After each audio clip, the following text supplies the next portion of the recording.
Bom, gente, agora eu tô aqui com Luiz Fernando Imediato e Davi Galdeano. Gente, é o menino que é o protagonista da história e o menino que deu a origem à história, né? Eu queria começar com você, Luiz, perguntando em que momento da sua vida você falou, nossa, isso aqui pode dar um livro, porque tudo começou com um livro, né? E você falou, nossa, vou escrever, vou documentar isso aqui. Então, o filme termina com meu pai saindo de novo pelo mundo com a família e eu tenho lá 12 anos. Aí, o que aconteceu depois? Aí, eu tinha 12 anos. 13 anos depois, eu já era jornalista e publiquei meu primeiro livro, com 25 anos. E eu me separei do meu pai. Era uma família muito unida, mas meu pai foi para um lado, eu fui para o outro, jornalista, escritor, ele ficou para Minas Gerais, interior, eu vim para São Paulo. E aí, de repente, eu falei, mas como é que eu me reaproximo do meu pai? Meu pai estava lá em Minas, eu em São Paulo, eu pensei, vou escrever um livro sobre a nossa história. E aí o livro nasceu, eu escrevi em 2 dias. Em 2 dias, e foi muita emoção. Embora um garoto de 12 anos, que é a história que é contada, o seu personagem tem 12 anos, né? É normal ele beijar outras pessoas, isso não é sempre mostrado no cinema, né? Geralmente não se mostra isso, mas tá lá, um garoto de 12 anos beijando o outro. Inclusive, seu personagem beija mais do que eu beijei esse ano, que eu acho... Como que foi pra você fazer essas cenas? Ah, foi tranquilo. Foi tranquilo. A gente até fez um ensaio antes, que eu não esperava, né? A gente tava fazendo ensaio, o Luiz Mário, ele fez uma pegadinha, né? Ele só falou pra Madu. Eu não sabia de nada que ia acontecer. A gente tava lá no ensaio e não sabia de nada. Aí, uma hora a Madu me virou e me beijou. Eu não sabia que ia acontecer isso, né? Foi uma pegadinha aqui, depois eu tive até que conversar com ele sobre isso. E foi bom pra você? Foi tranquilo. Lógico que foi, né? Você é esquisito. Esquisito, mas é bonitinho. Como que você acha que... Qual é a sua marca? O que você espera deixar de contribuição para o mundo com o filme O Outro Lado do Paraíso?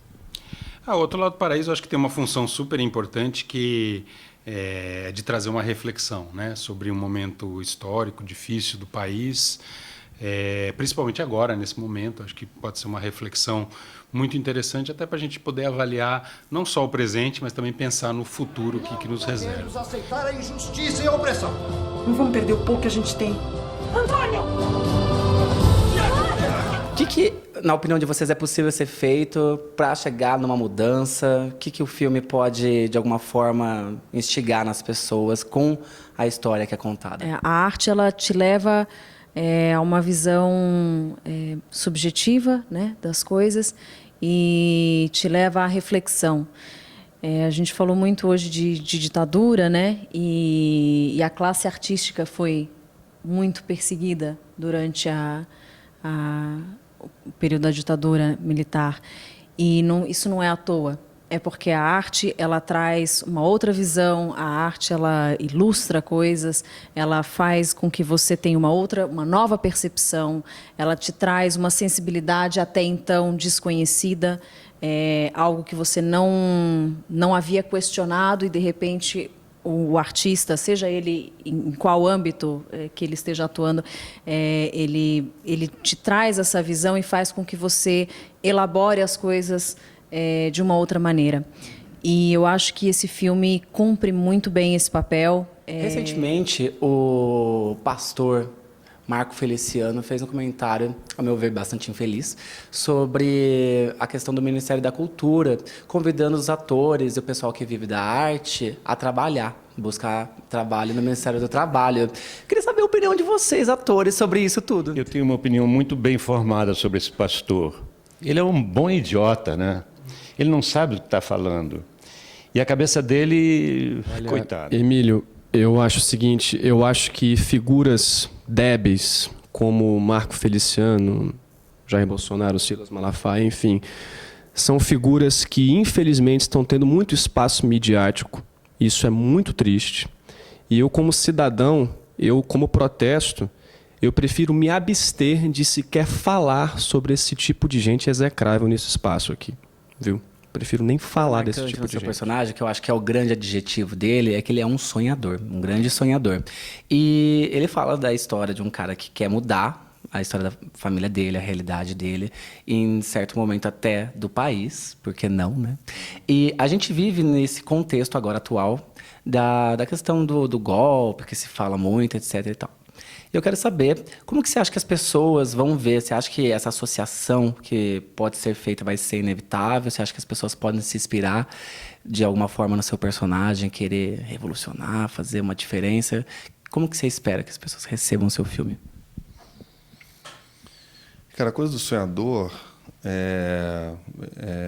eu acho que é uma atenção muito bacana que a gente faz no filme, né? E que, no final das contas, aconteceu comigo, né? Assim, a gente acaba entrando numa maluquice de vida, de ritmo, né? E de metas e cobranças né? E desapontamentos, né? E a gente tem que se virar porque a gente perdeu o emprego e porque o emprego que tinha caiu, enfim...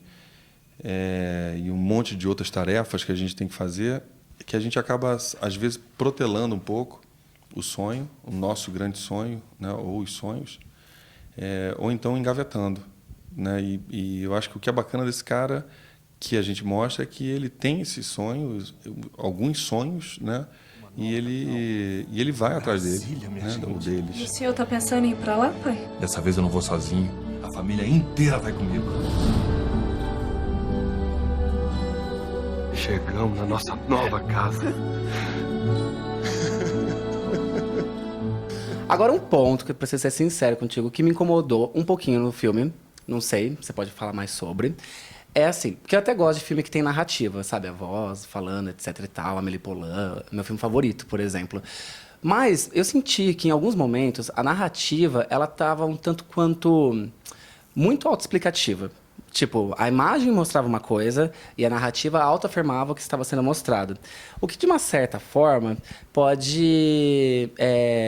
as pessoas podem entender como se você estivesse subestimando a capacidade delas de entender.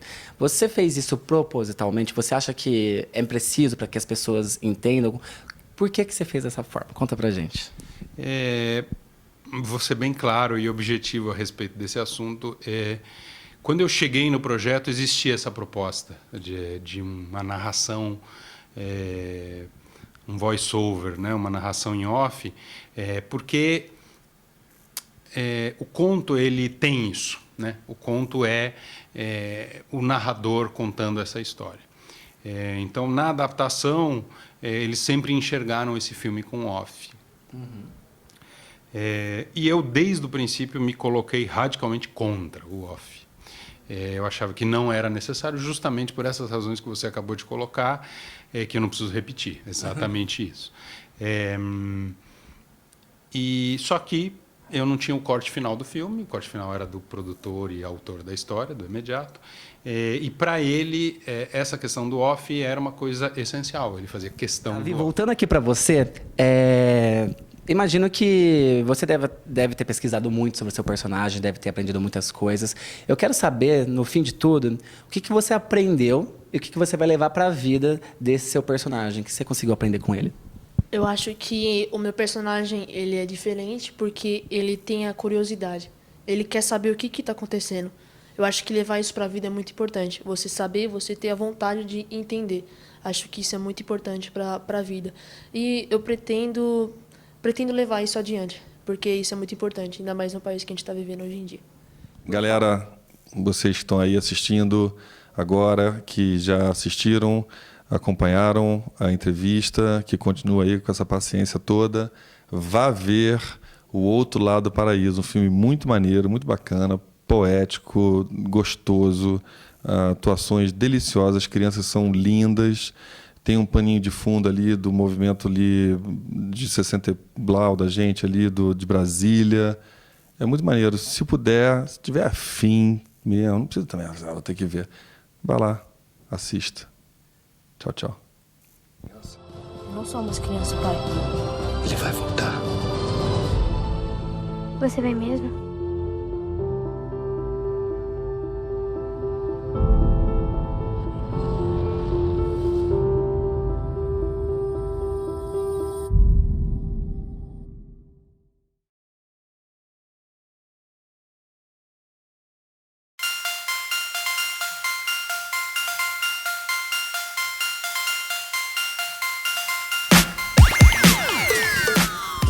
do Paraíso. Eu confundo sempre com O Olhar do Paraíso, do Peter Jackson, sabe? Já ouviram esse filme? Não. Tem Um Olhar no Paraíso, que é lindo, inclusive, mas é outra coisa. Aí eu tenho que olhar pra ter certeza que eu não tô falando o nome errado. O Outro Lado do Paraíso. Tudo bem, obrigado, Edu. Vamos lá, então. Ok, nossa, tô chocado com a sinceridade. Então, por quê? Porque, nossa, baixou a Marília Gabriela. Por quê? Mas por quê? Porque... Então, vou fazer outra pergunta, que ela tava aqui. Peraí. Ah, sim. Eu só troquei diretor por... Se eu soubesse, eu falasse, pô, André, você já avisou? Gente, vocês cortam isso, pelo amor de Deus, tem uma carreira pela frente. Tem luz própria. Então tá bom. Eu quero agradecer a vocês, trabalhadores brasileiros, que estão aqui fazendo um filme que é uma grande prestação de serviço. Eu espero que esse filme seja passado nas escolas, que as pessoas possam ver um pouquinho da história, porque muita gente da minha idade não tem uma ideia do que foi, né, a ditadura, não estava lá. Então, através disso, a gente pode ver, assimilar o que foi e, mais do que isso, né, se antenar para não cometer os mesmos erros. Então, a gente fica por aqui. Até a próxima. Tchau, tchau.